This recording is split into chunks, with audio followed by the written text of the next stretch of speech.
Good morning everyone. This is Ram Kumar, a training quality manager from FACE.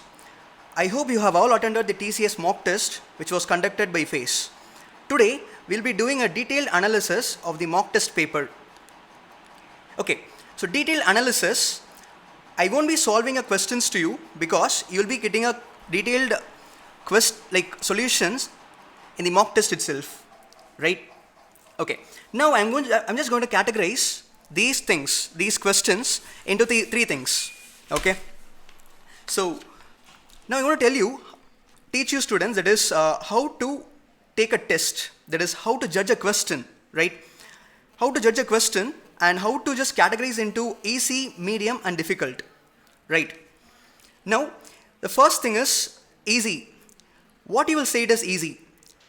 Easy questions are questions, right, which you already know, right, which you have already known, that is, which is already repeated, the questions you have already seen, right, that is the repeated question, and the thing which you know how to approach, that is, then the question which you can solve less than 1.5 minutes time, this is going to be the easy question for you. Similarly, the medium questions are questions which you know how to approach it and which will take less than 1.5 minutes time, right? That will be the medium question, right? And the third one is a difficult question.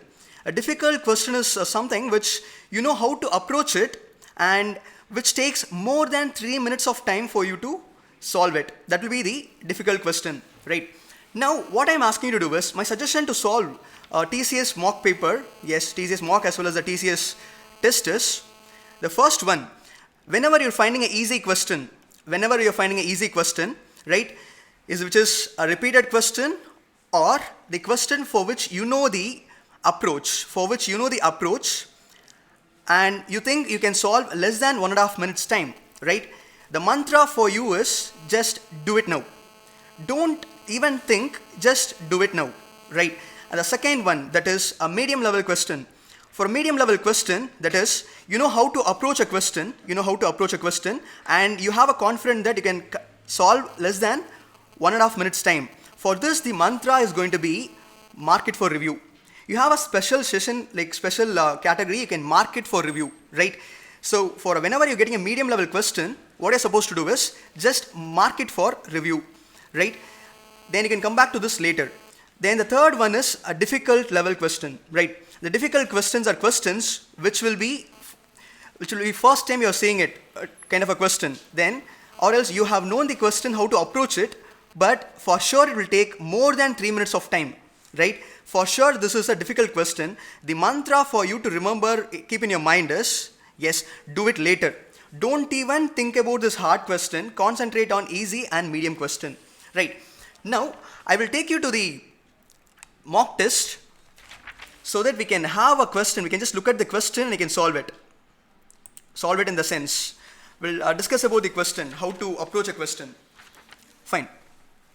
So I'm just taking the quantitative aptitude test now.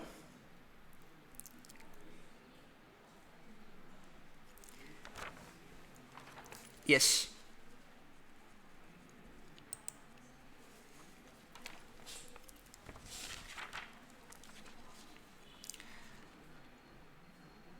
Okay guys, so look at this question, right? So just by seeing this question, right, you can easily say that, so it is actually equations, solving using the equation question. It'll be kind of a moderate one to answer it. So you can just keep this as an easy one, you can solve easily, right? Just by solving the equation you can do it, okay? So guys, always remember first of all, go for the easy questions. I've just taken the first question and this is actually equation 1, right? So it is an easy question to solve for you. Just by equations you can solve it. Look at the second one. Guys, P, Q, R, S are distinct integers that can take values from 1 to 12, which is, what is the possible smallest value for P by Q plus R by S, right? This is the given question. Now, yes. Now you have a doubt whether this comes under easy one or difficult one. If you ask me, right, if I don't have a calculator, I will keep in this medium level. Since I have a calculator with me, I will always keep this in my easy level. because I know that P by Q, always my P, the numerator value should be lesser, so that the denominator should be greater, only then it will be a smallest number. So obviously the numerator value of both the things P and R should be either 1 or 2 in interchanged way, and denominator value should be the maximum one, 11 and 12, right? So what I should do, I will calculate 1 by 11 plus 2 by 12, I will add it using the calculator, and the other one is it can be 2 by 11 plus 1 by 12. Using the calculator we can solve this question easily, so you can just mark it easily. You can solve this question and you can move on to the next one. And this, just by seeing this, it's f of x, right? So obviously for the one who are very familiar with this, for them that will be easy. For other people it will be hard. So keep this as hard. I will come back to this later half. Next one. So yes, it's a pipe question. There is a time and work question, right guys? Maximum times time and work question are some of the question which will take more amount of time to solve it for you, right? So just by seeing the time and work question, right, you can just mark it for review. Mark it for review. You can just mark this and you can move on to the next one. Yes, just by seeing this question, right, in the sequence 1, 2, 2, 3, 3, 4, 4, 4, yes, obviously I can just categorize this into the hard part, yes. So finally I'll come back to this. The next one, and this question, again, it is a mensuration question, right, a solid wooden toy. You will be requiring, you should know the formulas, all these things, you have to work on it and to get the answer. So even for this question, I will just make it as, I'll just mark this question, finally I will come back. What is the remainder when 6 power 17 plus 17 power 6 divided by 7, right? For the one who knows to solve the question based on this remainder theorem, they can solve it easily, and remainder cycles also we can solve it easily, but it is a medium level question, so you can just mark this. And eighth question guys, this is a data arrangement question. Right? So maximum of data arrangements question which is given in TCS, right? It takes time for you to solve, but this question is a very, very easy question because it is a keyword is given already here. A keyword is given already here. Yes, the question here is who were the last 2 candidates to be enrolled? Yes, and yes, here it is.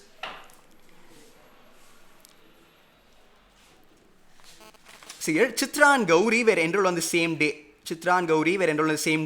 So if Chitra is coming in the last, Gauri should also be coming in the last. Chitra is coming in the last, Gauri should also be coming in the last. So Chitra and Babu cannot be the answer, right? Similarly, the next one is, yes, Chitra and other one is, Chitra and Babu cannot be the answer, and Gauri and Babu cannot be the answer also, because Chitra and Gauri are coming in the same day. So I can eliminate these 2 options.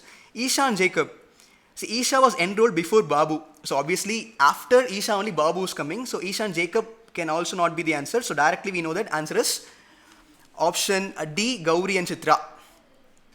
You're getting it. So this is one of the, yes, data arrangements. It seems to be difficult. Right, it seems to be difficult, but this is actually easy question. Fine.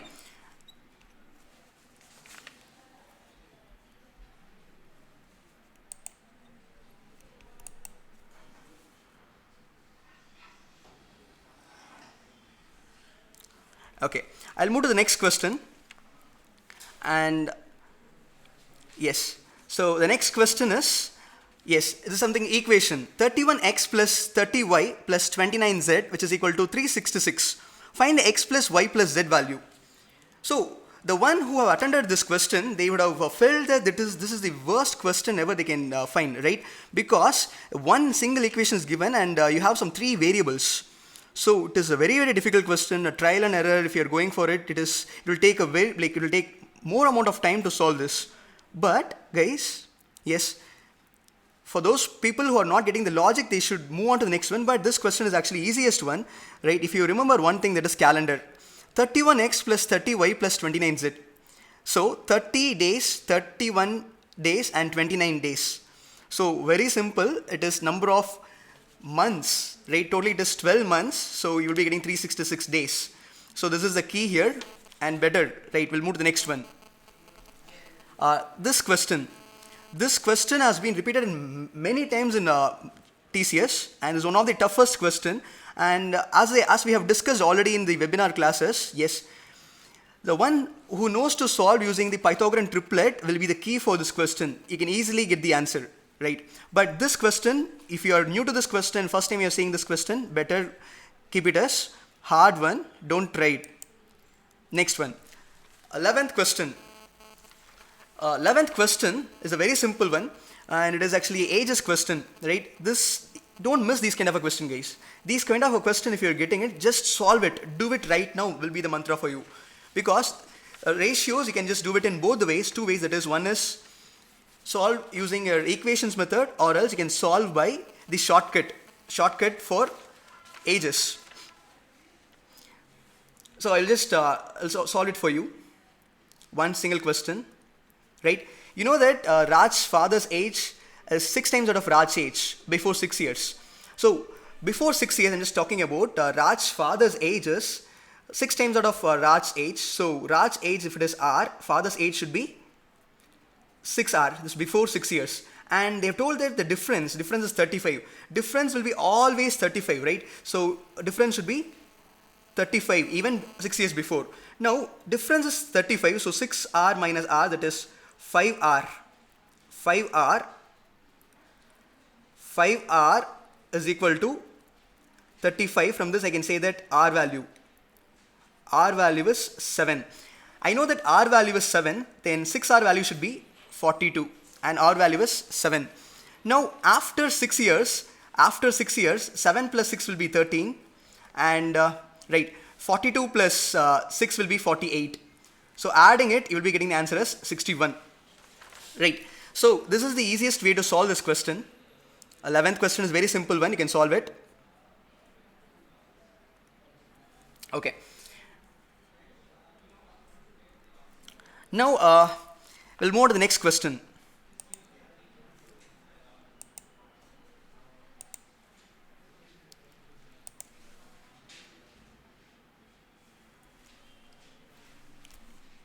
Next question.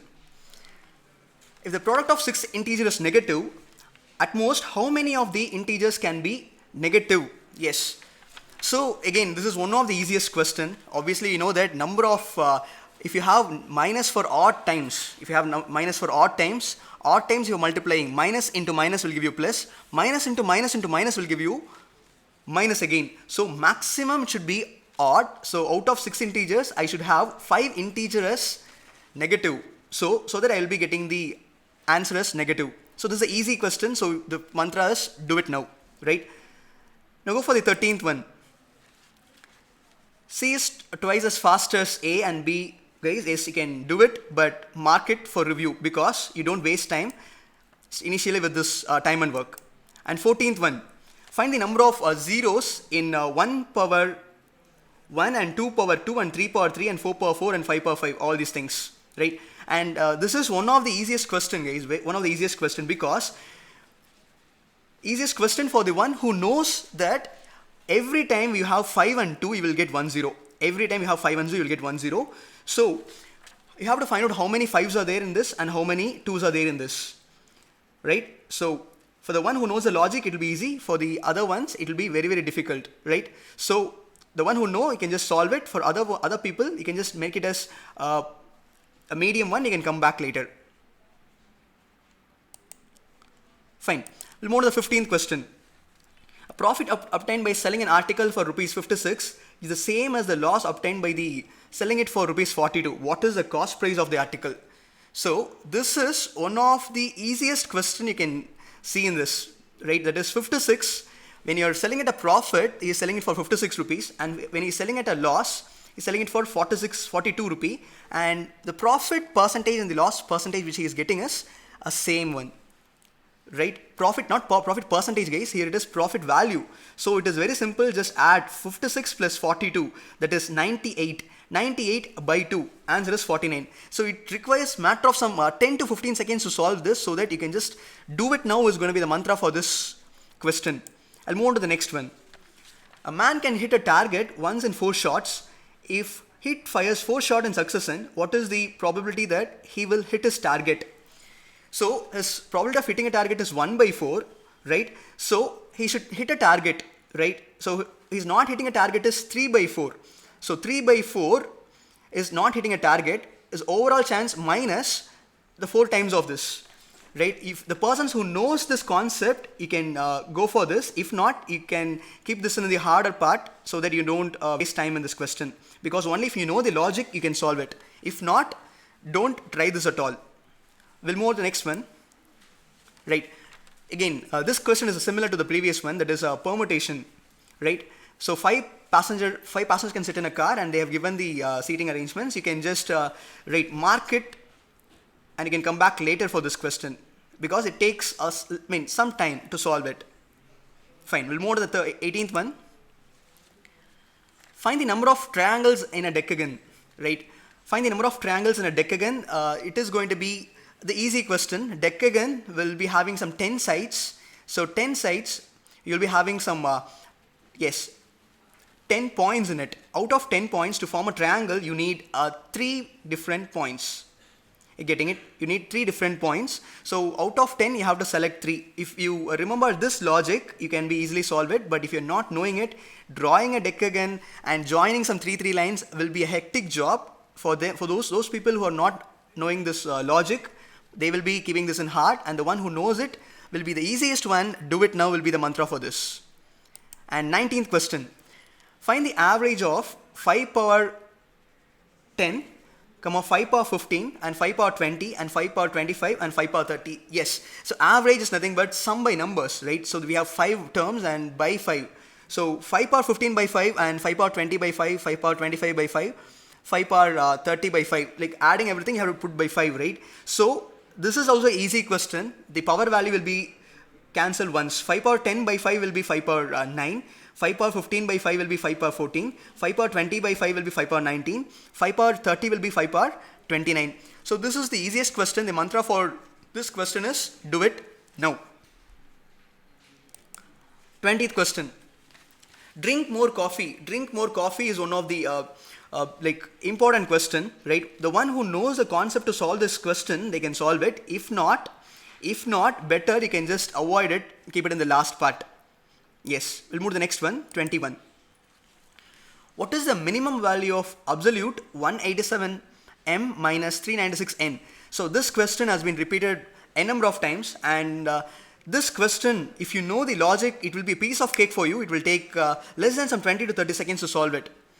You have to just know the logic, that is, take the highest common factor of 187 and 396. That highest common factor into the other number should give you the closest value to 526. So the logic, if you know the logic, this will be the just do it now question. If not, this question, if you're seeing this question for the first time, the best thing can be keep it for later. Do it later. Do it later question. We'll move to the next one, 22nd question. A person travels from Chennai to Pondicherry in a cycle of at 7.5 kilometer. Another person is traveling at the same thing for 30 kilometers. Yes, guys, this question will be the easiest question, one of the easiest question, but it takes a little time. You can just, a few people who are very good at solving calculations, right? You're very strong in this question, they can do it just now, or else the people who are slightly having some problem with time, speed and distance, those people can can mark this question and move to the next one. A petrol tank is already 2/3 filled. When 8 liters is added to it, yes, it is filled by 5/6 of the tank. Find the tank capacity, right? So this is going to be one of the easiest question you can get, right? So 2/3 of the tank is already filled, and now extra 8 liter you are adding, because of which the answer is 5/6. So 2/3 of x plus 8 is giving you 5/6. So taking this 2/3 to the other side, right? So 5/6 minus 2/3 is giving you 8 liter. So 5/6 and 2/3. So the ratios, the best part is you can just change the numbers. 2/3 is nothing but 4/6. So 5 by 6 minus 4 by 6, it is 1 by 6. So 1 by 6 value is nothing but 8 liter. So the full value will be, right, 8 into 6, that is 48. Simple question, you can directly do it. The mantra for this question is do it now. We'll move on to the next one, 24. For a car, there are 5 tires including a spare tire. All tires are equally used. If the distance traveled by them, this question is one of the easiest question, right? Easiest question, that 5 tires, they're going to use it equally. Once you know the concept for this question, it is easy. If not, they have to just think and deliver, right? So what I'll suggest is you can just mark this question, you can come back later. 25th question, right? See, 5 plus 3 plus 2 is equal to 151022, and 9 plus 2 plus 4 is equal to 183652, and all these things are given here. Now, just by looking at this, I can say that, see, first 15 is there. Just 15 I can just get with 5 into 3 is 15. And here I have 18. 9 into 2 is 18. 8 into 6 is 48. So 5 into 4 is 20. So this is, I got one logic. Don't try to find out the remaining logic, guys. Look at the options. All the options are having a different first 2 digits. So what should be my answer? 7 into 2 is 14. So this is one of the easiest question which you are not supposed to leave at all. Whenever you see this kind of a question, the mantra is just do it. We'll move to the next one. An aeroplane has 4 emergency exits in an emergency. It requires 8 seconds per passenger to evacuate the plane. So they have some 4, like this is again one of the easiest question which you should not leave. So it is very, very simple, very, very simple. You have to understand that 4 exits are there, right? 4 exits are there. So you can easily solve this question, like this question is very, very simple. You can solve it easily, right? Now, this question, the mantra is just do it, right? 27th one. And this is based on partnership. Partnership questions, everyone will be knowing this partnership logic, but maximum time what they will be doing is the months. Based on the months, when they're multiplying, they may do some mistake, but this question you can mark it because you know the logic, but takes time, so you can do it later. Right. How many palindromes are between 4,000 and 83,000? The one who knows the logic, this will be a piece of cake, and for others, this will be a very big problem. So for those people, don't try this question, they move to the next one. Okay, in a particular year, the month of January had exactly 4 Thursdays and 4 Sundays. On which day the week did Jan 1 occur that year? Yes. On a particular year, they are having some 4 Thursdays and 4 Sundays. 4 Thursdays and 4 Sundays, if they are having, right? So this is one of the easiest question, guys. One of the easiest question. You can solve this. The mantra for this question should be just do it. So it can be like Monday, Tuesday, Wednesday, Thursday, Friday, Saturday, and Sunday, right? So I should be having some 4 Thursdays. So I should be having some 4 Thursdays and 4 Sundays, right? So we already know that Monday, January will be having some 31 days. So like in week, you'll be 7 into 4 will be 28, and remaining is 3. So the 3 days should be continuous, right? If I'm starting with Wednesday, yes, I will complete it, and again it will move on to the Thursday. So the 3 continuous days should have extra 1 day. That should be Monday, Tuesday, and Wednesday. So the day should start with Monday. So these questions are an easy question, guys. So you should not supposed to leave it, right? Okay. Now we can go for the next question. We move to the next one and the last question. Yes. And this is this question, like a normal one. If you are very strong in addition and subtraction itself, you can solve this question. But again, this takes a little time for you to solve it. So you can just mark this and move on to the next. Yes. Guys, I think we have discussed how to approach a question and how to judge a question by looking at it, right? Now, let us discuss about the mark which you have got in mock test, right? The mock test mark. So I'm just going to categorize these into three things, that is green, yellow, and red zone. So green zone is something which marks who got more than 22. More than 22 will be in a green zone, and yellow zone, the second zone is going to be yellow zone. The one who got the 15 to 20 will be yellow zone, and the people who got less than 15 is coming under red zone. Red zone, right? Now, what can be done here, right? So, red zone people, you have to concentrate much, guys. You have to concentrate more and more on questions and concepts, right? You have to solve lots of problems so that you can gain confidence. So, red zone people, you are supposed to work hard. One day you have there, and you have to work hard. And yellow, right? Yellow, you are in a moderate level. Yes, yellow, you're okay, but you have to practice. You have to practice, and you have to just boost up your score. So, green people, yes, the one who are lying between green, yes, you are you have got a good score, but this is not enough. Always just remember one thing: everyone are going to compete you. So you have to just try to gain more marks. So because of which you have to concentrate, and you have to practice, and you have to recall everything and stay calm and cool. This is what the thing for you. Now, and finally, right, how to perform well in the TCS test based on this mock test. Okay, just understand one thing: the last minute preparation is going to be the key for you. Last minute is going to be the key for you. For the people who have subscribed for webinar classes and who have got materials from FACE, what you guys can do is, guys, just concentrate on the questions which is given by us, and you have to solve each and every questions in your mock test which you have got. And practice. If you're not solve this mock test, practice those mock tests and be well prepared. And just materials which we have shared to you, just concentrate on it, and that is enough for you, right? And for the other people and the other viewers, right? For you guys, whatever material you have, just go on with it. Be confident, guys. Confident is one thing which you can fetch a job to you. Just simple. The mantra to you is be confident, be confident, be confident. Believe in yourself, so that you can clear the exam, right? So I think I have used my given time, and I have explained how to judge a question and how to approach a question, right? Now I will give away my chance to the Mr. Kannan, and he'll be explaining you the test stacking strategies for email writing and technical. Yes. Thank you, guys.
So hello one and all.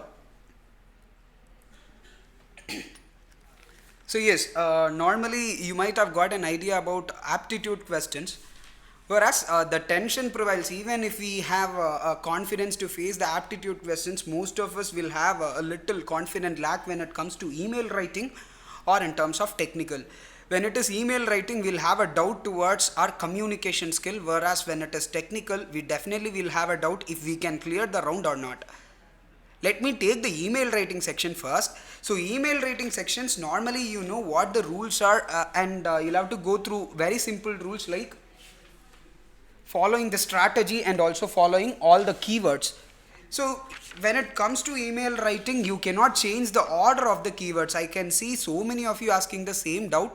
You cannot change the order of the keywords, order of the hints what they have given. So let me go to the keyword parts here.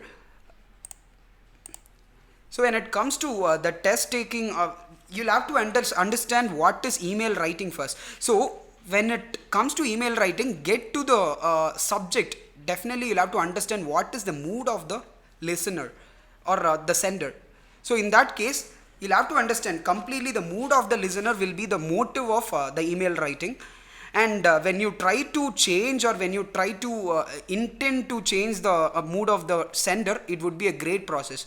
So first skill would be understanding the mood of, let me be a little skeptic here.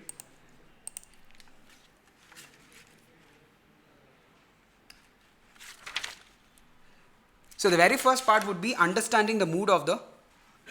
So yes, this is the screen where you got the email writing section. So here you will be given with a question. I don't have the question here. This is just the passage. This is just the platform where you work on. So when it comes to email writing part, you'll have to understand the keywords very carefully. Yes, so when you understand the sender's view, then you will understand what is the motive of sending the email. And keywords, while linking the keywords, you'll have to use proper connectors, and also the verb section should be on a perfect flow. You cannot change it in any case. If you change the keyword or if you try to repeat the keyword, my email will definitely be automatically automatedly check it. Okay, so in that case, when the automation is checking the email, it would look for the keyword. If there is one more keyword, definitely my automation will fail in that part. So that would actually throw an error, or that would actually will not consider the keyword at all. You'll have to look through that one keyword first. Next, you will have to assume that you are in that one position and you are sending the email in that one particular mood. So you will understand what is the perspective of sending the email. So this will be the very second part.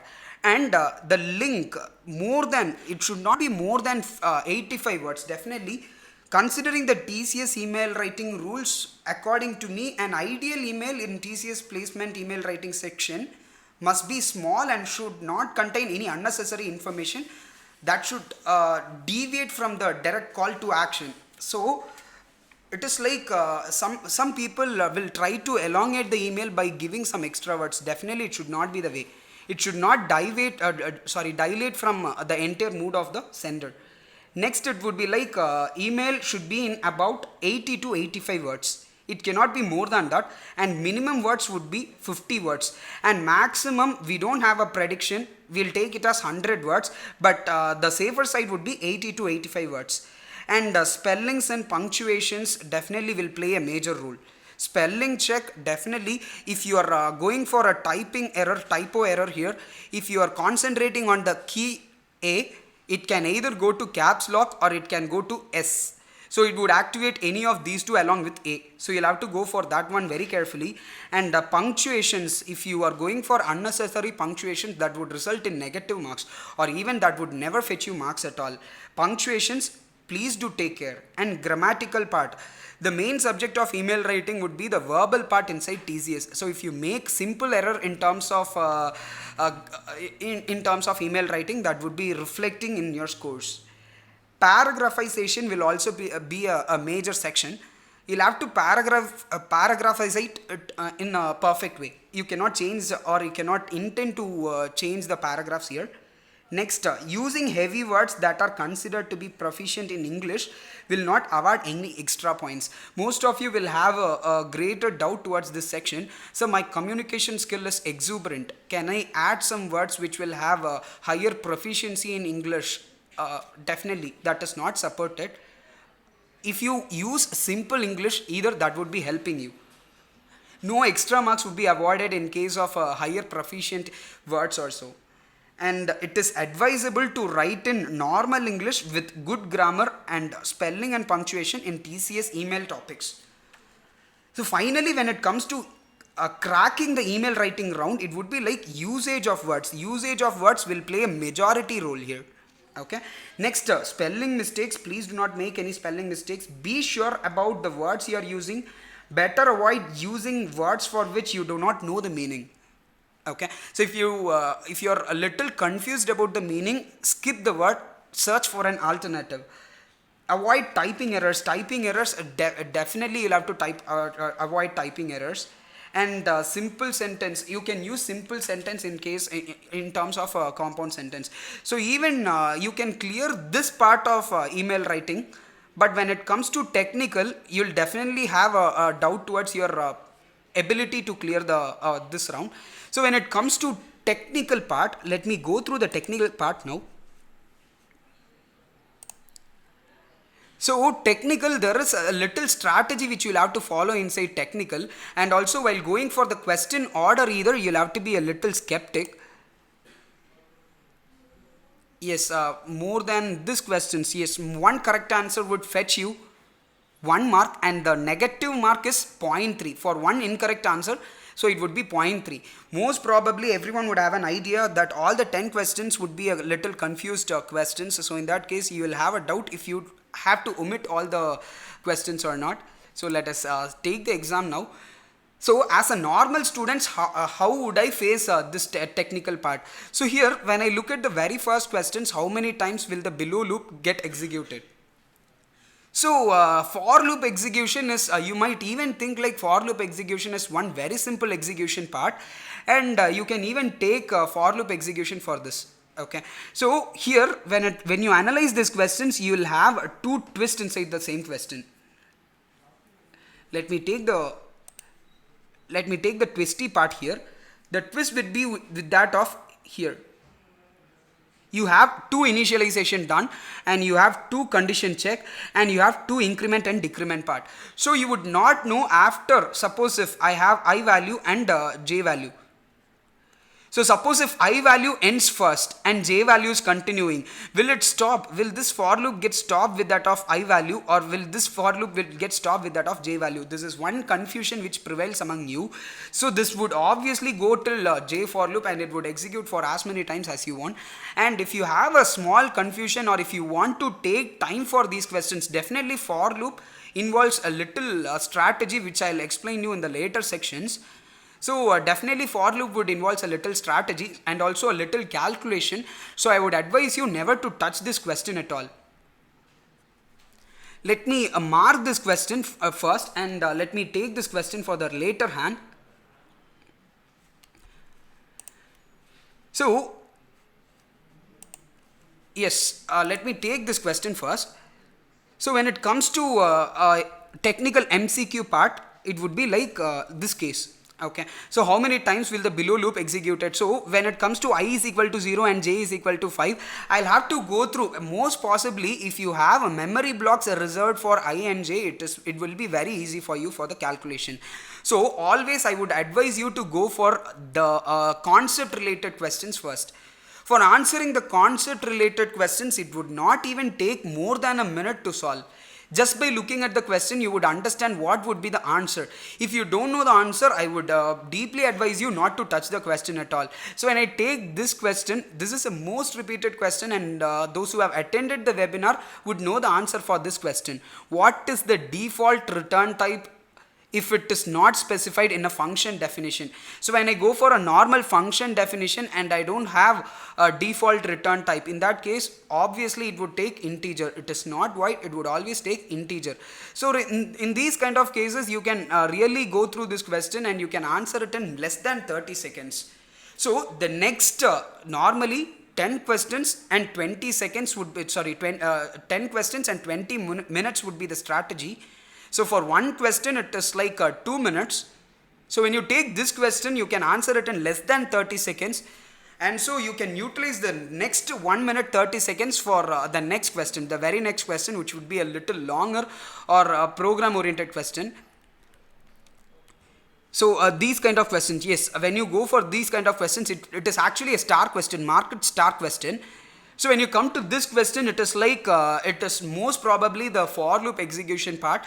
So for loop execution or if condition execution, you will definitely take a longer time than usual, because this is being a very important, significant, each and every character inside the condition would count. So when it comes to coding section, each and every character would include.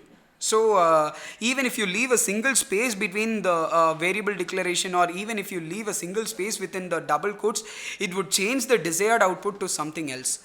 Leaving a minus, or leaving a plus at the end, or leaving without a semicolon, or having a semicolon which is not in priority would actually throw an error message. So that would actually change the desired output to something else. So when it comes to this question, most probably everyone would have chosen compiler error, which is actually wrong. If you have the explanation for this question here, I would just analyze this question as a normal student. If I were a student, how would I take this question? This is my normal strategy. This is what we are discussing here. Yes.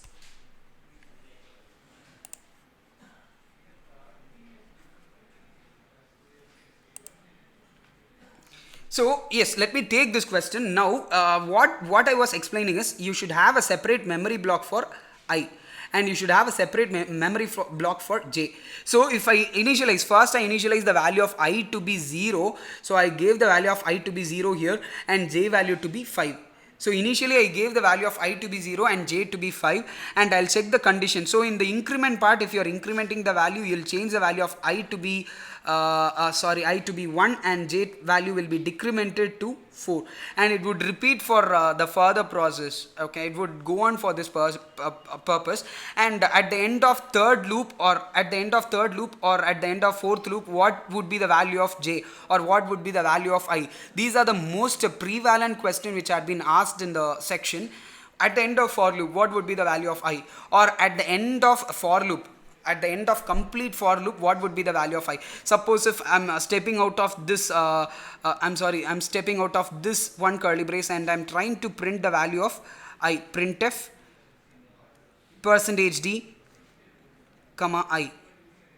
So in this case, what would be my answer? These are the most predominant question which had been familiar, which everyone will face a little difficult for you to answer. So when it comes to the condition I less than 10, so my value would be 9 here. And for the final for loop, my value would be 9. But it would check the condition 10 less than 10, and it would analyze if this condition is true or false. When the condition is false, it would step out of the for loop. So my value of I would be 10. So most of you will get this question wrong. So these are the things which you need to understand inside a for loop. So for loop will definitely involve a little strategy and also a little calculations. So for such kind of executions, I would advise you to touch the for loop execution part at the end. So mark this question and have this question at the last. Okay, and then go for normal executions. So there are a few other questions to be handled either.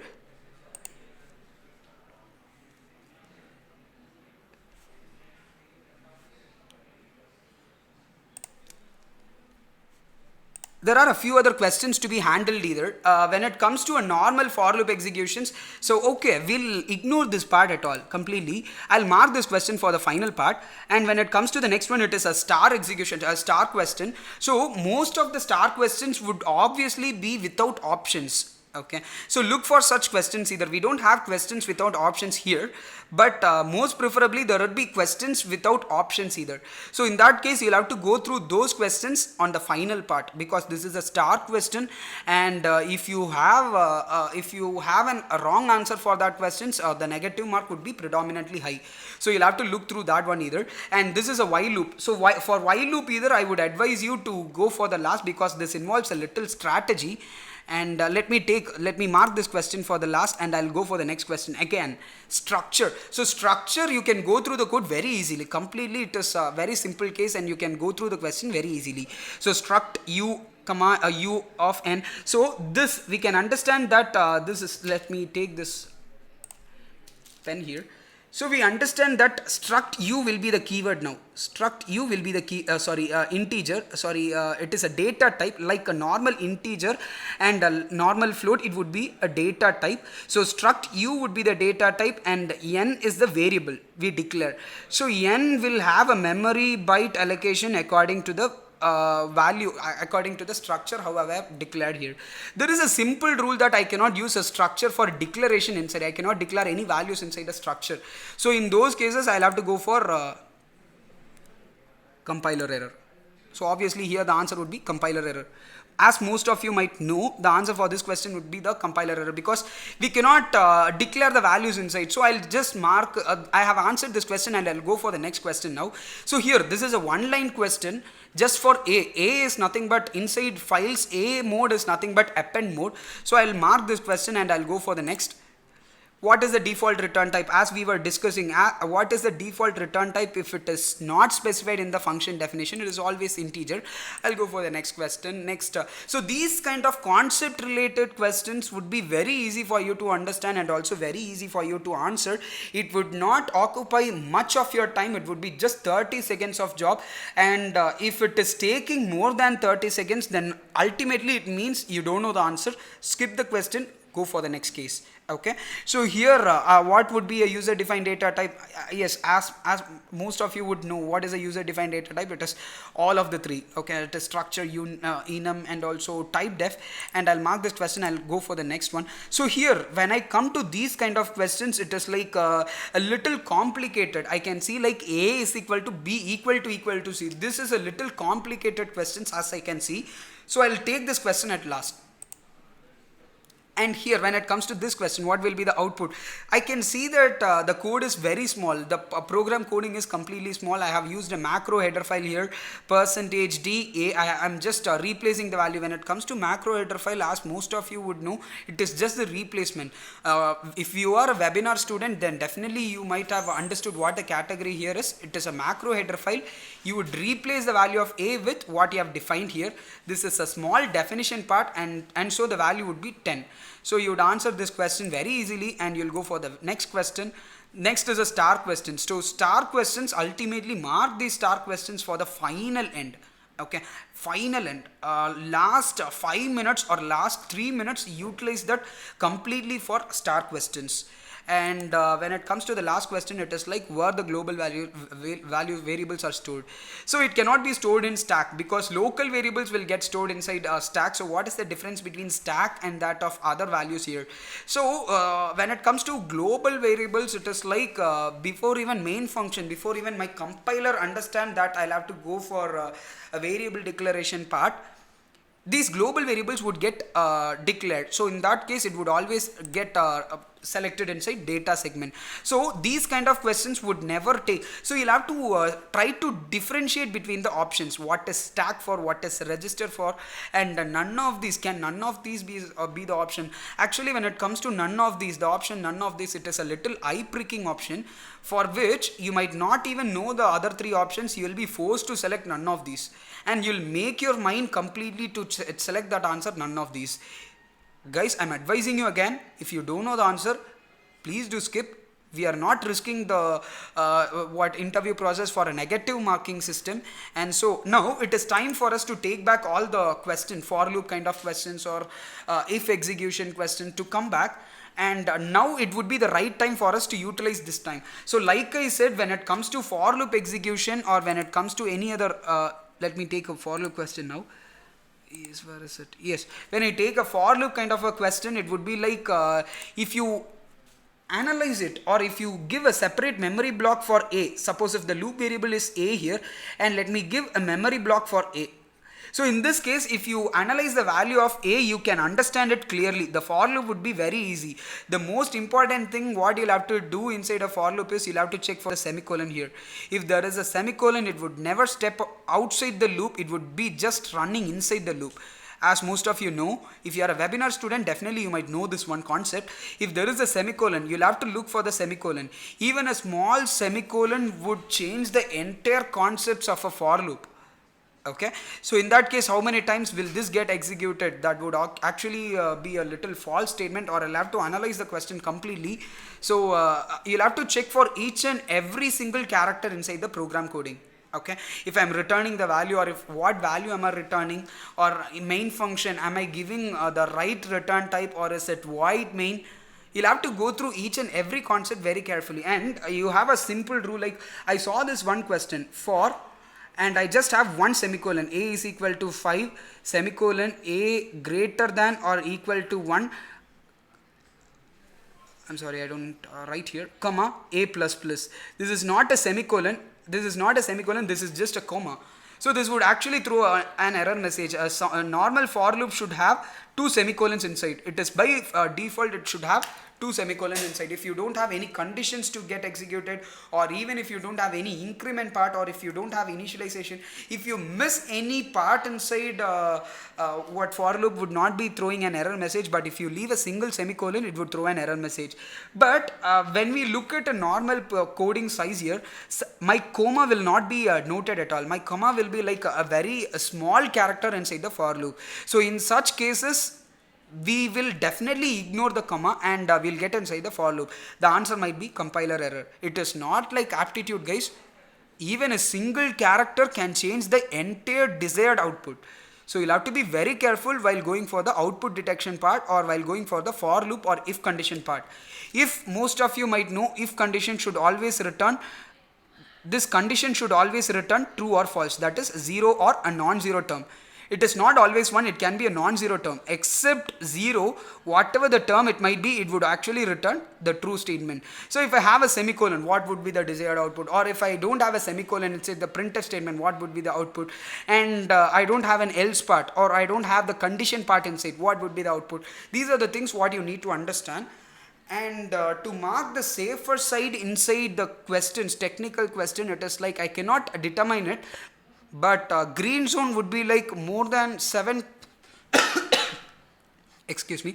So more than 7 questions would be like a green zoned area. So if you got more than 7 questions right, you'd be you can sit back and relax. If you are in an yellow zone, it would be like from 3 to 7 would be the yellow zone.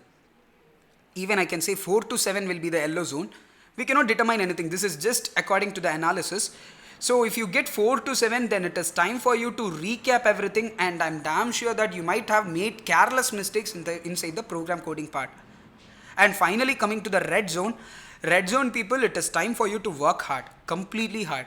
You'll have to go for each and every individual character detection. As a normal student, when I look at the question, it would be completely easy for me. I'll without even thinking, I'll choose an option. But in that case, if you choose an option, then TCS people are actually succeeding. They wanted you to make a simple mistake in terms of coding part, and they are succeeding in what they are objected for. So I would advise you to go for each and every individual coding part very carefully. Okay, so aptitude part will have some twist or tricks inside the question. Technical part, each and every question would have the trick and twist inside. Okay, the question framing part, or the coding part, or it can be the concept related question, which of the statement will be false according to the C statement or according to the C programming language. In these kind of case, you might not even notice the true part, or you might look at 2 questions similarly. Which of the following is true? Which of the following is true? The next question, third question would be which of the following is false according to the C statement. Okay, I have made this one error, I have made this one mistake as a student, and I have noticed so many of my friends have made the same error. Okay, they will never notice that there is a false statement next to it. They would always consider that the statements are true. Okay, this is a normal human conscience, and this is according to the subconscious mind of a human being. Everyone would understand that it is a true statement, and they'll go accordingly. Okay, so go through the question, read the question very carefully, and then get inside the program coding part. Program coding part, and understand that you are a compiler. Think that you are a compiler, and work on the program coding part. Okay, if you are directing a particular part of a program to a particular part, understand that you are a compiler and you are working on the program. If you think that you are a compiler, then it would be a little easy for you to understand. Okay, so that's it, guys. That's it for the program email writing part and that of our technical section. I hope you had a wonderful session here. I would advise you to work on the concepts and also the questions. If you can analyze your own characteristics from the marks what you got, if you are in green zone, or if you are in yellow zone, or if you are in red zone. So green zone, do not be overconfident that you can solve all the question. Yellow zone, try harder, you can be inside the green zone either. Red zone, do not get demotivated. This is just a test case. This is just a normal conscience for us to determine where you stand. So do not get demotivated. Start working on the questions. Definitely we can solve this one. We can crack TCS. It is not the tough part.